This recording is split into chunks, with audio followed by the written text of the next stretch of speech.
موعظه را زنده میدیدن اما با سرکشی میکردن.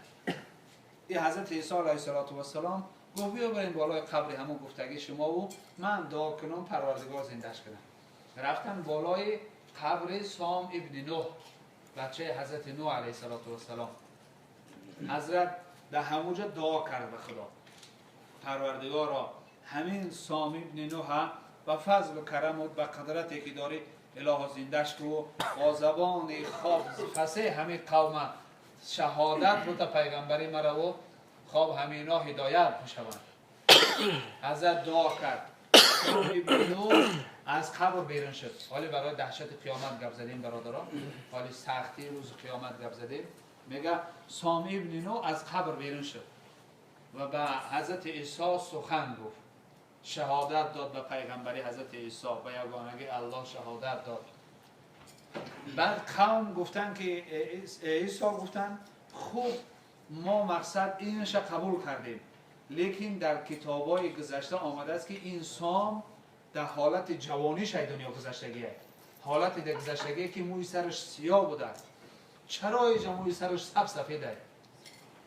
حضرت عیسی گفت سام این قوم ای تو میپرسن که چرا سرت سفید شده است؟ تو در حالت ای دنیا گذشتی که موی سرت سیاه بود، اما سفیدی موی سر تو ای جا پیدا شد. این سام میگه گریان شد و گفت نبی خدا، ای پیغمبر خدا، همین لحظه ای که دعا کردی پروردگار مرا امر کرد که به اذن پروردگارت از قبر بیرون شو، این قدر وجود ما ترس لرزه فرا گرفت که گمان کردم قیامت در خدا مرا فریاد داره. همین لحظه موی سر ما سفید شد. این همین یک لحظه ده موی سری که سب سیاه بود، یا راست میگن موی سر ما سیاه بود. این همین جایی که خدا قم به اذن الله گفت به اذن پروردگارت از قبر بیرون شو، موی سر ما پختوار سفید شد از ترسی که گمان کردم که پروردگار مرا در بازار قیامت فریاد داره که بخی قیامت شده. این بچه پیغمبر هست، حضرت سام ابن نوح بچه حضرت نوح علیه السلام، پیغمبر زاده هست، با ایمان ای دنیا رفتگیه، اما این ترس قیامت موی سرم سفید.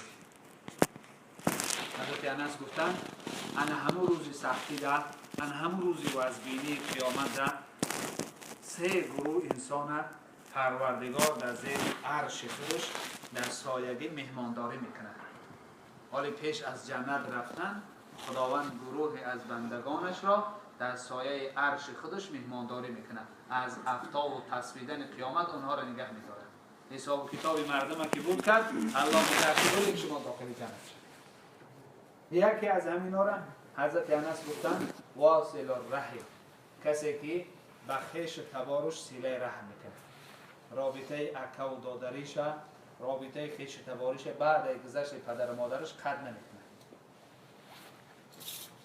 ولی ما دیدیم نفرایی را که برادراشون تهدید میکنن، ولی الحمدلله اینجا مقصد اتفاقی برادرها رو دیدیم. همین نصیحت حضرت انس یادم اومد. خدا برکت شان بده و اتفاقیشان تا وقتی که زنده هستن بین برادرشان باشه. ما آدمایی رو دیدیم که برادراشون رو تهدید میکنن، حال به همین پدر دنیا بگذره بعد ما خطی چیکار میکنیم؟ همین مادر حال دنیا بگذره، من اینمی به خاطر همین خطی رفت و بیا دارم. این گونه مقصد بین برادرها. حضرت انس گفتن زمان تو را پروردگار در زیر سایه عرش خودش جا نصیب میکند که تو با خویش تبارت صله رحم داشته باشی، رابطه داشته باشی، اکا و دادرداری داشته باشی، اپا و خواهرداری داشته باشی، تقا و امک تا خبرگیری برای خواب خویش تبار تا خبرگیری برای بمید دارا شدم ثروتمند شدم خواب ناز و کرشمه به سری خویش تبار رو نداشته باش، بلکه دارا شدی هر چقدر ما دارا شدیم همون خویش تبار کمبغلمان امید به ما بکنه. میگه انشاءالله همین دارا هست به عقلت، خدا خواهد همین عید خانه ما داکنی میآید، انشاءالله خدا خواهد همین بیماری من خبرگیری میآید، او کمبغلش رو که امید ندارم. همون ایمان که دارا شدیم در اولاد بدانیم که همین اولاد هم معکش ایمان امید دارن. حال سیله رحم اینقدر مقصد اجر و پاداش داره که نزد پیغمبر صلی الله علیه و سلم نفر آمد گفت که حبیب خدا من بسیار گناه وزمین کردم، بسیار گناه وزمین کردم، چیکار کنم الله مرا ببخشد؟ حبیب خدا گفت مادرت زنده؟ گفت نه مادرم متاسفانه مثل برادرای ما مادرشون از دست رفت کرده است، متاسفانه مادرمون از دنیا گذشت. گفت پیغمبر صلی الله علیه و سلم گفت خالت زنده ای؟ گفت بله خالت زنده ای. گفت برو پیش همو بگو ده حق دعا کنه پروردگار گناهتون بخشه. این سیله رحمانی چقدر برکت داره، چقدر برای ما خوبی ها داره. خالمون بریم خبر بگیریم، هم خرسند میشن، هم کمپیرک درمون دعا میکنن خدا برکتت بده، خدا دنیا و آخرت آباد کنه. این همین دنیا، این همین دعا هم گناه ها ما بخشیده میشده است، هم درجه ما در پیش پروردگار بلند میشه. حضرت انس گفتن سیله رحم یکی این که در روز قیامت برای شما سایه در عرش الهی می شود. دوم این که و یمد له فی رزقه و عمره. حضرت گفتن خب دیگر این که سیله رحم عمر شما را بسیار طولانی میکنه. انسانی که سیله رحم داره خدا عمر درازش نصیب میکرده است و رزق او را بسیار فراوان میکرده، رزقش هم بسیار فراوان میکرده. همین کار بسته شد، خب پیشی کارمون بسته شد و میگیم فلانی کارمون بسته، هیچ که کارمون نمیبنده، کمبودی های خودمون سر کارمون میبنده، گناه های خودمون سر کارمون میبنده. ما بریم سیله رحم کنیم اگر بخواهیم که برکت در اسمون شد. سوم حضرت گفتن و یوسع له فی قبره. خداوند مهربان همین آدمی که سیله رحم بیشتر میکنه، خب در داخل قبر گذاشتنش، از دنیا گذاشتن همه مونده هست، در داخل قبر گذاشتن پروردگار با دیدی چشم قبرش کشاف میکنه.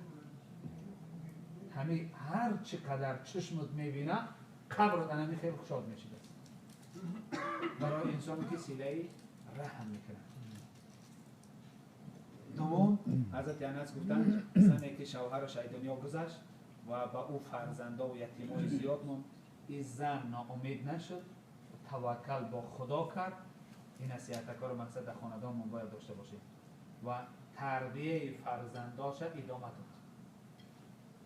حالی زنهای امروزه در مقصد اینترنت و روز تماشا کردیم، میپرسن زنکار فاحشه‌ها رو در کوچه که چرا شما زنا میکنید؟ میگن که حسابی نداریم، شوهر نداریم، نان خوردن نداریم، مشکلات داریم، کوچه برآمدیم. بعد یک چیز یادم آمد که در سال 41 و 45 جنگ مقصد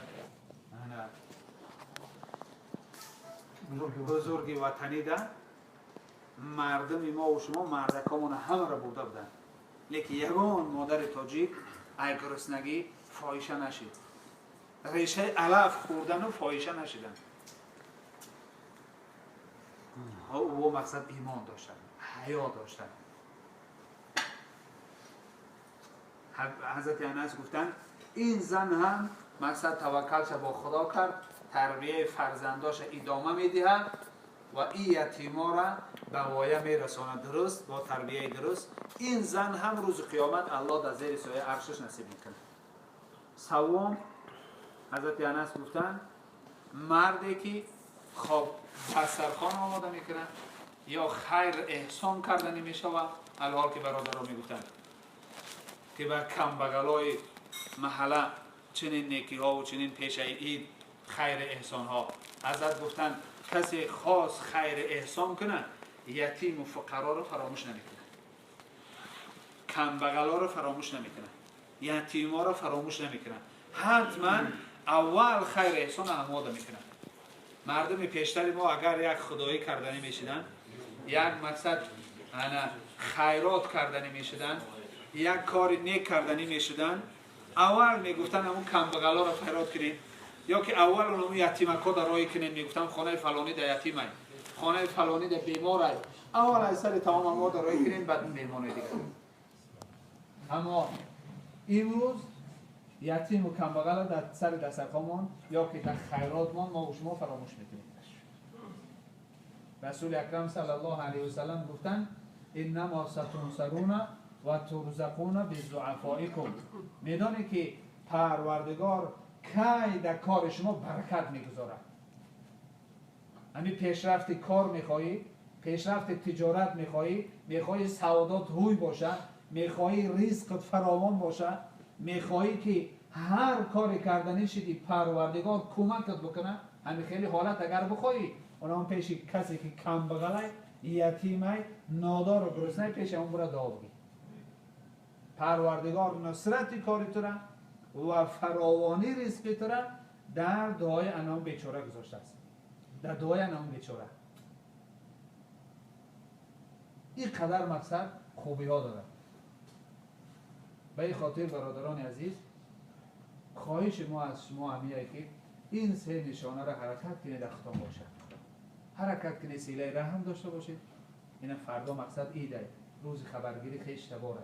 برای این خیش تباره کار خبر بگیرید. همونش که بیماره خروش مقصد دست اون برسه با یگان مقصد هدیه بودیم برای برکتی رزق خدا، برای برکتی مقصد زندگیتان.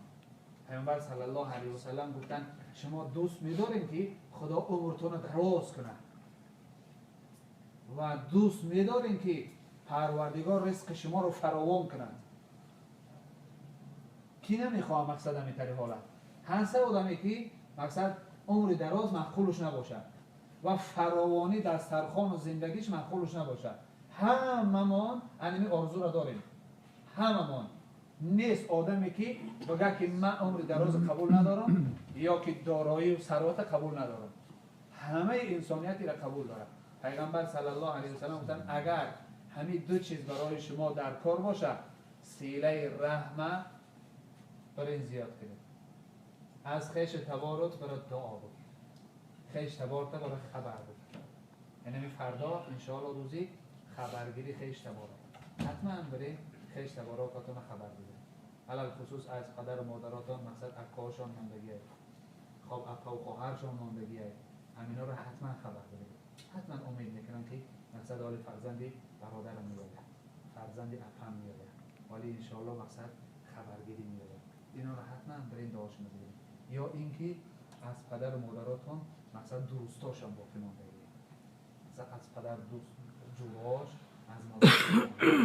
پیغمبر صلی الله علیه و سلم گفتن یکی از حقهای پدر و مادر بعد از گذشتش برای شما همینه که دوستای پدر و مادر خبر بگیرید. حتی عبدالله ابن عمر روایت کردن که هیچ نیکی پدر و مادر ارواحش خرسندتر نمیکنه مگر با دوستای پدر و مادر دوستی کردن. این ابر البر ایصل الرجل ود ابیه.